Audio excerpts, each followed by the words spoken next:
भी देखने वाले हैं फेसबुक के कोकनोट थिएटर पे, उन सबको मेरा नमस्कार। मैं भारती आचरेकर हूँ।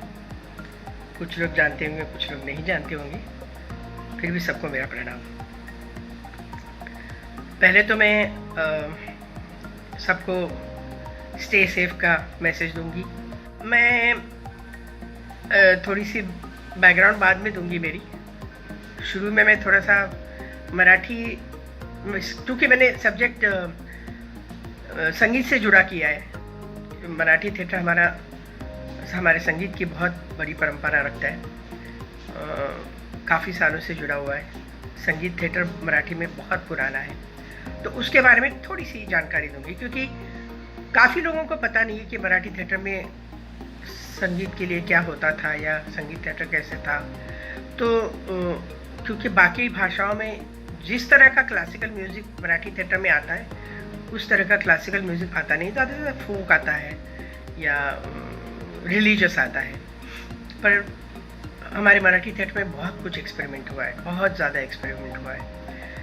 मैं हमारी मराठी थिएटर इसलिए बोल रही हूँ कि मुझे कोई ऐसा नहीं कि हिंदी, मराठी, बंगाली, पर मैंने मराठी थिएटर में ज़्यादा काम किया, इसलिए मेरा मराठी बोल रही हूँ। एक तो शुरू में हमारा जब मराठी थिएटर शुरू हुआ, तो थोड़ी हिस्ट्री इसलिए बताना चाहूँगी कि हमारा पहला जो प्ले था मराठी थिएटर का, सीता स्वयंवर, वो करीब 1843 में विष्णुदास भावे ने लिखा था। 1843। सो इतना पुराना हमारा मराठी थिएटर है, ये कह सकते हैं हम।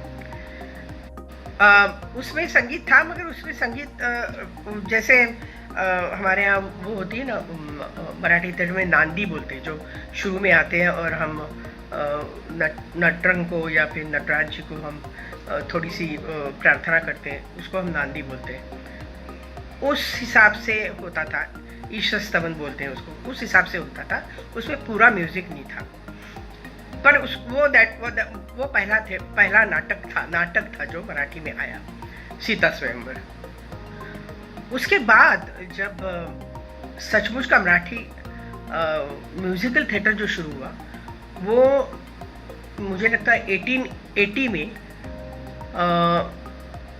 1880 में अण्णा साहेब किर्लोस्कर ने शाकुंतल किया था, और 1882 में अण्णा साहेब किर्लोस्कर ने सौभद्र लिखा था। अब जो शाकुंतल था वो संस्कृत का अडेप्टेशन था, तो हम उसको ओरिजिनल प्ले नहीं मानेंगे, पर ओरिजिनल प्ले जो लिखा गया, जो पूरा संगीत प्ले था,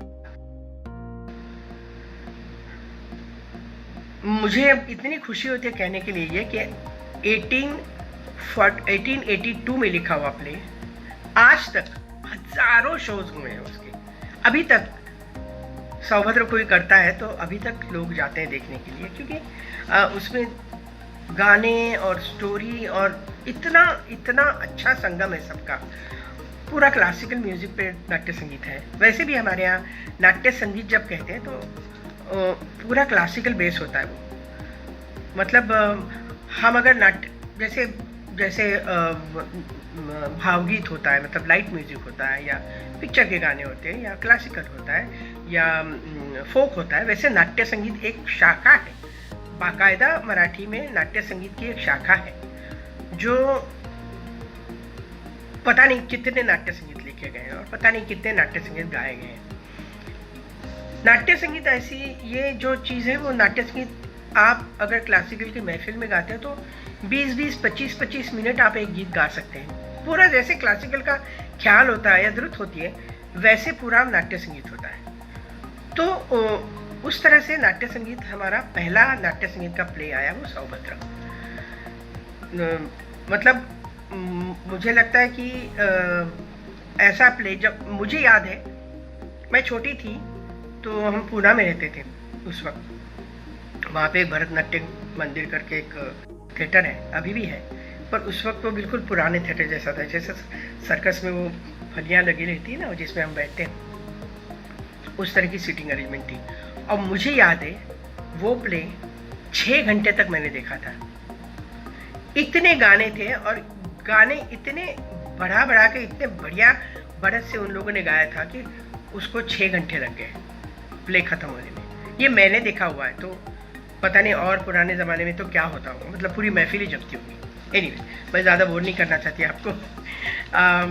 मैं सिर्फ एक ऐसा चाहती हूँ, जब ये पहला वाला प्ले था ना, जो सीता स्वयंवर, तो हमारे यहाँ पुराने ज़माने में नाटक कंपनी हुआ करती थी, मतलब आर्टिस्ट, सेट वाले, बजाने वाले, क्योंकि सब लाइव म्यूजिक होता था, बजाने वाले, डायरेक्टर या सेटिंग वाले, लाइटिंग वाले, सब कुछ कंपनी के साथ पूरा ट्रैवल करते थे। उनका खानसामा भी अपना हुआ करता था, खाना भी वही पकाता था। तो वो कंपनी पे सारे लोग जो थे वो सब पगारी थे, मतलब उनको तनख्वाह मिलती थी, नाइट नहीं मिलती थी, तनख्वाह मिलती थी। तो अब वहाँ पे एक बार ऐसा हुआ, ये बता रही हूँ मैं, उससे कोई ये नहीं है, ज़रा थोड़ा लाइट मूड करने के लिए बता रही हूँ कि जब एक बार क्या हुआ कि कुछ लोगों ने, पता नहीं आर्टिस्ट लोगों ने, कुछ अपनी मन की थोड़ी सी लाइनें बोल दी शायद प्ले में। तो उन्होंने कहा कि विश्वनाथ भावे जी हुए, उन्होंने एक लेटर लिखा सारे आर्टिस्टों को कि आज के बाद अगर कोई अपनी खुद की लाइनें बोलेगा तो आपके पगार में से थोड़े से पैसे कट हो जाएंगे। तो आर्टिस्ट लोग बड़े परेशान हो गए, बोले कि ये क्या हो गया है, एक तो ऐसी 20-25 रुपए, ये तो उनकी।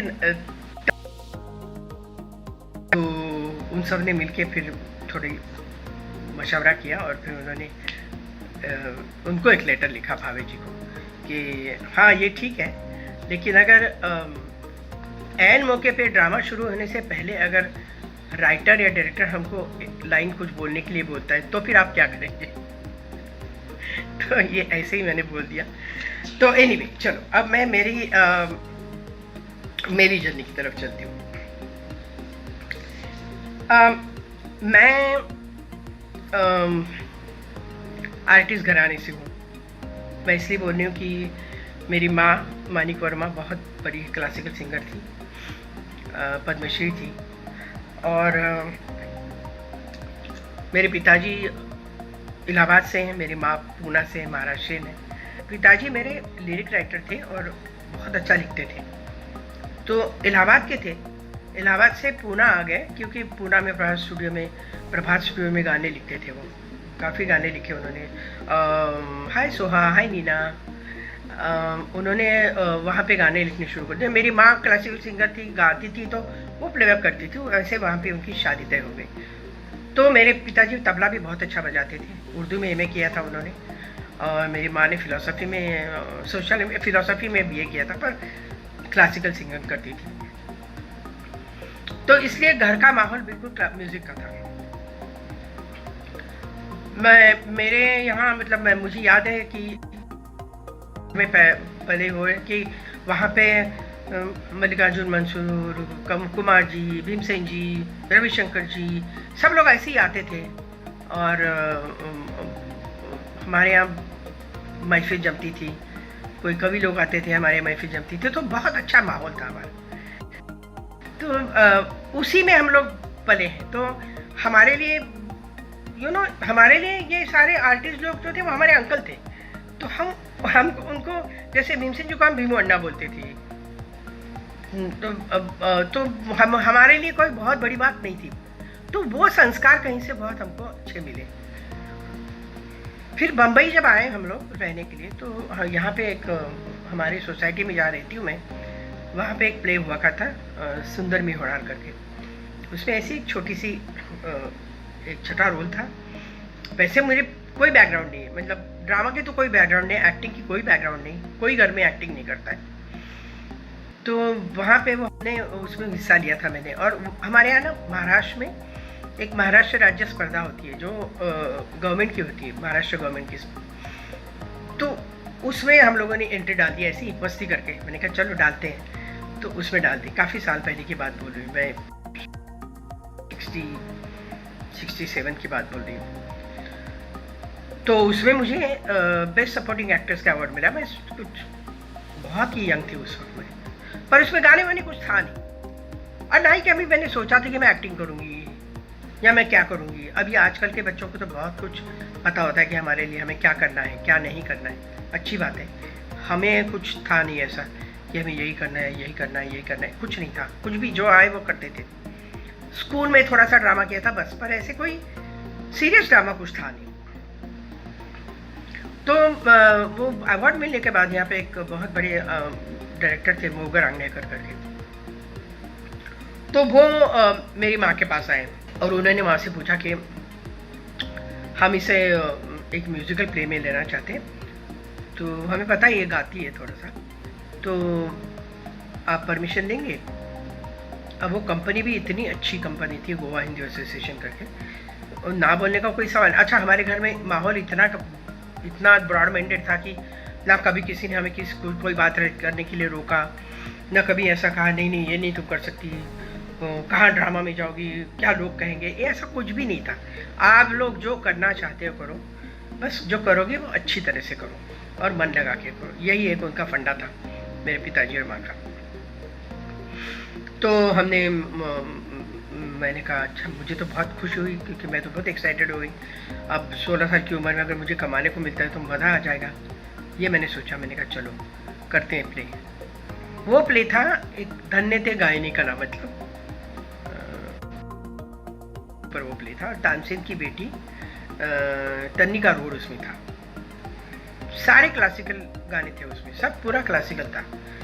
और उसमें बहुत बड़े बड़े कलाकार थे, जैसे रामदास कामत थे, नेवरेकर करके एक आर्टिस्ट थे, चोनकर थे। सब लोग बहुत अच्छा गाते थे, बहुत नाम था उनका, बहुत तपस्या थी उनकी। उनके साथ मुझे काम करना था। और जो आप लोगों ने तो काफ़ी सुना होगा कि तानसेन गाता है तो तानसेन आग लग जाती है, दीपक राग गा के, और फिर मेघ मल्हार की बेटी मेघ मल्हार गाती है तो आग बुझती है, तो वो बेटी मैं थी। अब उसमें म्यूज़िक किसका था? तो भीमसेन जोशी का। अब बम्बई में प्ले की रिहर्सल चल रही थी और हर सैटरडे संडे हम पूना में भीमसेन जी से म्यूज़िक सीखने जाते थे। अब मेरे लिए तो भीमसेन जी तो हमारे अंकल थे, तो मुझे तो कोई प्रॉब्लम ही नहीं था, मैं तो बिल्कुल बिंदास थी। ये सब लोग बहुत डरते थे कि भीमसेन जी का म्यूज़िक कैसे गाना होगा, क्योंकि नाट्य संगीत गाने वाले लोग थे और क्लासिकल में थोड़ा सा कुछ भी हो, नाट्य संगीत और क्लासिकल की मेहनत में फ़र्क पड़ता है। तो मेरे लिए तो पिकनिक हुआ करती थी पूना में जब मैं जाती थी तो मतलब भीमसेन जी के यहाँ जाके गाना कम और अंदर जाके मैं वत्सरा मौसी थी उनसे पोहे करके खा ले या खिचड़ी करके खा ले, ये सब करती थी। एनीवे, पहले प्ले में भीमसेन जी का म्यूज़िक, इतने बड़े बड़े कलाकार और तानसेन की बेटी का रोल, तो बहुत अच्छा प्ले हुआ था। बहुत सारे शो नहीं हुए पर मेरे लिए वो काफ़ी एक्सपीरियंस रहा, क्योंकि उसके डायरेक्टर भी थे मोगर आंगनेकर, जो बहुत महान डायरेक्टर थे। तो मेरे लिए बिगिनिंग ही ऐसी रही कमर्शियल प्ले की। वैसे क्या हुआ कि मेरी लाइफ में ना प्ले का कोई मतलब, जो मैं अभी आपके लोगों के सेशन देखती हूँ तो उसमें तो इतने बड़े बड़े लोग हैं जो यहाँ से प्रशिक्षण लिया उन्होंने नाटक का, या नाट्य शास्त्र पढ़ा है, या दुबे जी से सीखा है, या फिर मतलब ऐसे लोग हैं जो NSD से पढ़े हुए। तो मेरे लिए तो कोई बैकग्राउंड ही नहीं थी, ना मैंने कभी कोई छबिलदास का प्ले किया है, ना मैंने कोई एक्सपेरिमेंटल थिएटर देखा, कुछ भी नहीं। मैं रॉ थी, टोटली रॉ। मतलब ये कभी सोचा भी नहीं था कि मैं ड्रामा में करियर करूँगी या एक्टिंग में करियर करूँगी। सिर्फ एक हुआ था कि ये प्ले होने के बाद मुझे ऐसा लगा कि उस वक्त NSD का तो बहुत नाम था, अलका जी का नाम था। तो मैंने ऐसी मम्मी को पूछा, मैंने कहा माँ मैं दिल्ली जाऊँ क्या अलका जी के यहाँ सीखने के लिए? तो उन्होंने कहा जाओ, जाना है तो जाओ। तो मैंने फॉर्म भरा और मुझे वो उनका इंटरव्यू का लिए, पता नहीं अभी याद भी नहीं मुझे, लेटर आया, पर मुझे एडमिशन के लिए लेटर आया था। पर इतने में क्या हुआ, मुझे दूसरा प्रोस प्ले मिला, क्योंकि मेरी एक्टिंग भी उनको बहुत पसंद आई। तो उसमें म्यूज़िक नहीं था। क्या ठीक है ना, म्यूज़िक नहीं तो क्या हुआ, प्ले तो है ना, चलो प्ले भी करके देख लेते हैं, ऐसा देते हैं जिसमें म्यूज़िक नहीं है। तो वो भी प्ले मैंने लिया, वो शिवाजी के ऊपर प्ले था, शिवाजी की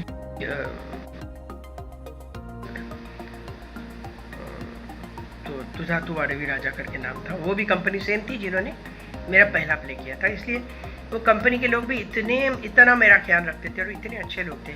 और उसमें बहुत बहुत बहुत बहुत सीनियर और बहुत अच्छे डायरेक्टर थे, मास्टर दत्ताराम, जो अपने ज़माने में बहुत अच्छे एक्टर भी रहे, डायरेक्टर भी रहे।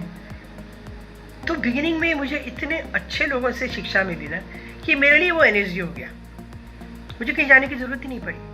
क्योंकि कमर्शियल थिएटर में हमारे यहाँ मराठी में हम लोग करीब करीब 20-20, 22-22 शो करते हैं महीने में। उस वक्त तो होते थे, मतलब 20-20, 22-22 शो। तो वो उसके लिए तो वही एक्सपीरियंस इतना बढ़िया होता है कि उसके लिए कोई और शिक्षण लेने की ज़रूरत ही नहीं पड़ती, कोई शिक्षा लेने की ज़रूरत ही नहीं पड़ती। तो मुझे कोई ज़रूरत ही नहीं पड़ी, तो मैंने सोचा क्यों जाऊँ मैं एनर्जी, बेकार 3 साल में वहाँ जाऊँ, फिर उसके बाद आऊँ, फिर एस्टेब्लिश हो जाऊँ। इससे तो अच्छा मुझे अच्छे प्ले मिल रहे हैं तो मैं यहीं कर लेती हूँ। तो मैंने वहाँ का जाना कैंसिल कर दिया और मैंने यहीं पे ड्रामा करना शुरू कर दिया। तुझा तू अडवी राजा मैंने किया, ये 2 प्ले हो गए मेरे। उसके बाद मेरी शादी हो गई। शादी भी मेरे ऐसे घराने में हो गई जहाँ पे बहुत कलाकार, बड़े बड़े कलाकार, हमारा चिरकर बहुत बड़े कलाकार थे, बहुत अच्छे पोर्ट्रेट करते थे। और राज कपूर जी के यहाँ करीब करीब 25 साल आर्ट डायरेक्टर थे। उनको बहुत कला की कदर थी। मेरी सास जी जहाँ मैं गाना सीखती थी वहीं पे गाना सीखती थी, तो वहाँ पे भी बहुत कदर थी आर्टिस्ट की। तो कहीं पे भी मुझे ऐसी रोक नहीं लगी कि क्या कर रही हो, रात को 2-2 बजे आ रही हो, कहाँ जा रही हो, ऐसा कुछ था नहीं। पर मैंने खुद होके उसके बाद ड्रामा छोड़ दिया। ड्रामा छोड़ने के बाद वहाँ पे उसी वक्त 72 में मुंबई दूरदर्शन शुरू हो गया और वहाँ पे मुझे प्रोड्यूसर की नौकरी मिल गई। अब दूरदर्शन ऐसा माध्यम था, इतना पावरफुल माध्यम था कि वहाँ पे किसी को जॉब मिलना मतलब मेरे लिए तो बहुत बड़ी बात थी। मैंने कहा कुछ नया सीखने को, और मुझे हमेशा कुछ ना नया सीखने की आदत है। मुझे एक जगह बैठ ही नहीं सकती मैं, मतलब मुझे मम्मी के लिए, मम्मी एक किस्सा बताती हूँ। मम्मी के पास मैं गाना सीखती थी ना कभी कभी, तो मम्मी हमेशा बोलती थी तुम मेरे पास गाना मत सीख, तानपुरा बजाने बैठ जाती है तो तुम एक घुटना ऊपर लेती हो, फिर दूसरा घुटना ऊपर लेती हो, पता नहीं तुमको करना है नहीं करना है। मैं एक जगह बैठ नहीं सकती, तो मुझे कुछ नया नया चाहिए, कुछ करना है, हमेशा कुछ अलग अलग करना है। मैंने कहा चलो ये भी अब इतनी बड़ी अपॉर्चुनिटी मिली है टेलीविज़न में, करके देख लेते हैं। तो मैंने वहाँ पे अप्लाई किया, मुझे नौकरी मिल गई। अब वहाँ पे मैंने वहाँ के जो लोकल प्ले होते थे वो तो मैं करती ही थी, क्योंकि वहाँ पे एज एन आर्टिस्ट भी मैं काम ही कर सकती थी। तो वहाँ पे जो अंदर प्ले होते थे जो दूरदर्शन में वो मैं करती थी। करीब 7-8 साल मैंने नौकरी की। उसके बाद एकदम से मुझे विजया मेहता जी के यहाँ से बुलावा आया। अब विजया मेहता जी इतना बड़ा नाम था कि मैंने कहा ये क्या हो गया, इतनी साल के गैप के बाद मुझे प्ले आया है, और वो प्ले भी ऐसा था कि उसमें भी म्यूज़िक था। तो मैं इसलिए ये बार बार कह रही हूँ क्योंकि मेरी जहाँ पे भी मेरा थिएटर शुरू हुआ ना, गैप के बाद हो या बिगिनिंग हो, म्यूज़िक ने बहुत बड़ा पार्ट किया है। मतलब म्यूज़िक था इसलिए मैंने प्ले लिया, इसलिए मेरी ये करियर शुरू हुई। फिर गैप के बाद भी म्यूज़िक था इसलिए मैंने दूसरा प्ले लिया, वो था हमीदाबाई चिकोटी। तो म्यूज़िक ने मेरे हमेशा कुछ ना कुछ मुझे ऊपर चढ़ाया, एक स्टेप ऊपर चढ़ाया था। तो मैं इसलिए मानती हूँ कि music is a big part of my career. तो ये प्ले था हमीदाबाई चिकोटी। इसके भी काफ़ी शोज़ हो चुके हैं, बाहर भी मैंने काफ़ी लोगों ने किया है प्ले। ये ओरिजिनल प्ले था अनिल बर्वे जी का, और वो डायरेक्ट किया था विजया मेहता ने। अब उसमें म्यूज़िक था भास्कर चंद्रावर जी का, बहुत बढ़िया म्यूज़िक था। और अशोक सराफ, मैं, नाना पाटेकर उस वक्त मतलब एक्सपेरिमेंटल थिएटर ही करता था, मीना कुलकर्णी थी। तो और म्यूज़िक भास्कर चंद्रावकर का था, और उसका पीरियड था 1942 के ज़माने में, जब तवाइफ के कोठों पे फिल्म का म्यूज़िक आना शुरू हो गया। तो कैसे तवाइफ के कोठों की दुर्गति होनी शुरू हो गई, ये प्ले का सब्जेक्ट था, और उसमें मैं तवाइफ प्ले करती थी। फिर बाद में कुछ होता है फिर मैं बहुत झगड़ा करती हूँ, गाने नहीं लाती हूँ कोठे पे तो प्रॉब्लम हो जाता है। फिर हमारे पैसे नहीं, हमारे पास पैसे नहीं, फिल्म का गाना शुरू कर दो। विजय भाई तवाइफ का रोल करते हो, हमीदा भाई का रोल करती थी, वो कहती थी नहीं किसी भी हालत में यहाँ का पाक म्यूज़िक जो अच्छा म्यूज़िक है, जो ठुमरी हम लोग गाते हैं, जो तवाइफ के गाने गाते हैं वो रहेगा, यहाँ पे फिल्म म्यूज़िक नहीं आएगा। तो मैं छोड़ जाती हूँ, कोठी छोड़ जाती हूँ। तो उसमें अब ये तवाइफ का रोल, तो अब हम ऐसा होता है ना कि थिएटर में जब हम काम करते हैं तो कुछ ना कुछ हम सोसाइटी में जो भी कैरेक्टर्स होती है वो पकड़ने की कोशिश करते हैं। इसमें से कुछ अगर मिलता है तो देखो, उसमें से कुछ मिलता है तो देखो, ऑब्जर्वेशन होता है अपना। अब तवाइफ का ऑब्जर्वेशन तो हमारे पास है ही नहीं, तो करे क्या। अच्छा वो प्योर तवाइफ थी, मतलब ये नहीं कि कोठे वाली थी, या प्योर तवाइफ का रोल था वो जो गाने वाली होती है प्योर। तो मैंने मेरे पिताजी से बात की, क्योंकि पिताजी इलाहाबाद के थे और वो काफ़ी कुछ जानते थे, वो लखनऊ में तो काफ़ी कोठियाँ वगैरह होती थी उस वक्त। तो उन्होंने कहा, वो फिल्म म्यूजियम में डायरेक्टर थे, तो उन्होंने कुछ एक डॉक्यूमेंट्री बनाई थी तवाइफ पे, तो जहाँ पे अभी भी प्योर तवाइफ है। अब ये मेरे पिताजी थे, तो आप समझ सकते हैं कि कितना बढ़ावा देते थे मेरे घर के लोग भी। तो मुझे लेके गए वो, अब मुझे याद नहीं, कहीं पे गिरगांव में था, और मैं 2-3 दिन उन्होंने उससे बात की थी, और 2-3 दिन मैं वहाँ जाके बैठती थी और ऑब्जर्व करती थी कि तवाइफ के मैनरिज्म क्या होते हैं, कैसे बोलती हैं, क्या हाथ भाव करती हैं, हाथ कैसे रखती हैं, उनकी बॉडी लैंग्वेज क्या है, क्योंकि ये तो मैं और कहीं सीख ही नहीं सकती थी। तो मैंने काफ़ी उसमें से पिकअप किया था। मतलब मैं विजया बाई भी बहुत इम्प्रेस हो गई थी कि ये तो बहुत बड़ी बात की तुमने। और मेरे पिताजी को भी उन्होंने फ़ोन करके, मुझे याद है, अभी उनको याद नहीं होगा, बताया था कि वाह ये तो आपने तो कमाल कर दिया कि आप बेटी को लेके तवाइफ के कोठे पे चले गए। तो फिर बहुत काम आया, मतलब वो मुझे बहुत काम आया, बहुत ज़्यादा काम आया। छोटी सी बात मैं आपको बता सकती हूँ, दिखाई दे रहे हूँ कि नहीं। अब जैसे मेरा ये घुटना, मान लीजिए मेरा घुटना है और हम ऐसे बैठी हूँ, मैं ऐसे बैठी हूँ तवाइफ के लिए, और मैं बात कर रही हूँ किसी से, और चल जा, ऐसे अगर बात करनी मुझे तो मैं ऐसे करती थी, चल जा। अब तवाइफ के यहाँ से आने के बाद फिर मुझे पता चला, अरे नहीं ये करने से तो नहीं चलेगा, तो पूरा हाथ उठा के मुझे ये करना पड़ा। फ़ौरन उसमें बॉडी लैंग्वेज में फ़र्क पड़ गया और मुझे वो कैरेक्टर मिल गई पूरी। उसमें मैं छोटा सा गाना गाती हूँ, मगर चन्नी बोलते शायद, वो किसी के मरने के बाद वो चादर जब बिछाते हैं तो सर्दी है, ऐसे ज़्यादा गा नहीं सकती हूँ। इत्र संदल कफन सब मंगाया गया, जब जनाजे को मेरे सजाया गया।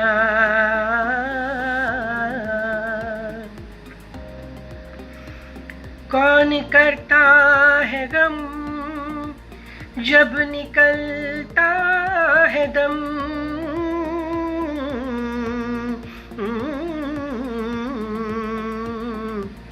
हो चला इंतजाम आखिरी हो चला इंतजाम आखिरी।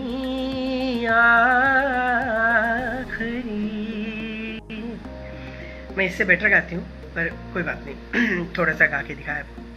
तो ऐसे गाने थे उसमें, बहुत मज़ा आया था वो गाना, मतलब वो प्ले करने में, और बहुत शौक किया हमने उसके। मतलब वो एक मैं समझ सकती हूँ कि one of the milestone character of what I played आज तक मेरे करियर में। फिर उसके बाद काफ़ी प्ले आने शुरू कर गए। फिर वही बात हुई कि मतलब म्यूज़िकल प्ले, सारे म्यूज़िकल थे नहीं, कुछ म्यूज़िकल थे, कुछ ऐसे ही प्ले आ गए जो प्रोस थे, तो उसमें भी काम कर लिया मैंने। पर फिर तो आधे अधूरे किया मैंने अमोल के साथ, मुखौटे नाम रखा था उसका। उसमें चित्रा पालेकर थी, पल्लवी जोशी थी, अमोल मेन कैरेक्टर प्ले करता था, मैं उसकी बीवी प्ले करती थी। तो आधे अधूरे किया, फिर डॉक्टर लागो के साथ दुभंग किया, आचार्य अत्रेय जी की और वनमाला जी की स्टोरी थी वो। तो अब उसमें जैसे मैं थी तो उन्होंने उसमें गाना डाल दिया। तो ऐसा होता रहा कि जहाँ पे भी उनको ऐसा लगा कि सिचुएशन आ सकती है गाने की, तो गाने डालते थे मेरे लिए। एक आध कई ऐसी 4 लाइनें या 8 लाइनें गाने डाल देते थे। काफ़ी ऐसे प्लेज हुए। एक उसके बाद फिर म्यूजिकल पूरा म्यूजिकल प्ले मैंने बहुत कम किया। एक नस्ता झिंगट करके एक कॉमेडी थी जिसमें करीब 3-4 गाने थे मेरे, पर वो म्यूजिकल प्ले नहीं था। मतलब म्यूजिकल प्ले में ऐसे कहती हूँ कि पूरा म्यूजिक पे बेस हो, जैसे खट्यार का आजाद घुसली है या घाशीराम कोतवाल है। मतलब ऐसे प्ले जो म्यूजिकल होते थे वो म्यूजिकल प्ले नहीं थे, मेरे लिए सिचुएशन क्रिएट करते थे और मैं उसमें गाना गाती थी। तो अब ये करते करते ऐसा हुआ कि प्रोज काफ़ी करने लगी मैं। तो मतलब वो मेरा करियर ही बन गया। मतलब ये एक्ट्रेस ही करियर बन गया, उसमें गाना मेरा बहुत पीछे रह गया। गाने के लिए एक तो 3-4 घंटे 4-5 घंटे मेहनत करनी पड़ती है। और मेरा ऐसा था ना कि मेरी माँ भी मुझे कहती थी कि मुझे ना मेरे ब्लड में म्यूज़िक है। मुझे याद है मैं 9 या 10 साल की थी। मैं मम्मी के पीछे मेरे तानपुरे पे बैठती थी। तानपुरा मुझे संभालना भी नहीं आता था, इतनी छोटी थी मैं। पर ना मुझे ताल की समझ थी, ना मुझे राग की समझ थी। पर जहाँ पे मम्मी छोड़ती थी मैं वहाँ से पकड़ती थी और सही सम पे आती थी, सही राग के सुर लगाती थी। अब ये सीखा नहीं था मैंने कुछ उस वक्त, पर वो मतलब मुझे याद है, मुझे डॉक्टर लागू हमेशा बोलते थे कि भारती म्यूज़िक क्यों नहीं करती हो, म्यूज़िक करो। म्यूज़िक भगवान की देन होती है। बाकी कोई भी कला तुम सीख सकती हो, ड्राइंग सीख सकती हो, कोई भी इंस्ट्रूमेंट सीख सकती हो, पर म्यूज़िक गले में होना चाहिए और वो तुम्हारे गले में है। पर नहीं किया मैंने। मतलब ड्रामा और थिएटर और फिर टेलीविज़न आ गया, उसमें इतनी मसरूफ़ रही कि मैं म्यूज़िक करने के लिए मुझे टाइम ही नहीं मिला बिल्कुल। मतलब that is the most biggest regret I have in my life कि मैंने म्यूज़िक नहीं किया। पर कोई बात नहीं, मतलब म्यूज़िक की वजह से मेरा करियर बन गया। एज ए ड्रामा में भी मेरा म्यूज़िक की वजह से करियर बन गया। इसलिए मैं म्यूज़िक को धन्यवाद देना चाहती हूँ कि मुझे कुछ तो आता था। ऑफकोर्स मैंने ग्रेजुएशन भी म्यूज़िक में किया, क्लासिकल म्यूज़िक में SNDT से। और मम्मी के पीछे मैंने बहुत तानपुरे पे बहुत साथ दिया। मैंने मम्मी के पास सीखा नहीं, वसंतराव कुलकर्णी करके मम्मी के गुरु थे, उनके पास सीखा गाना। पर मम्मी के पीछे सारे, मतलब कहीं पे भी मम्मी की जाती थी तो मैं उसके पीछे तानपुरे पे साथ करती थी।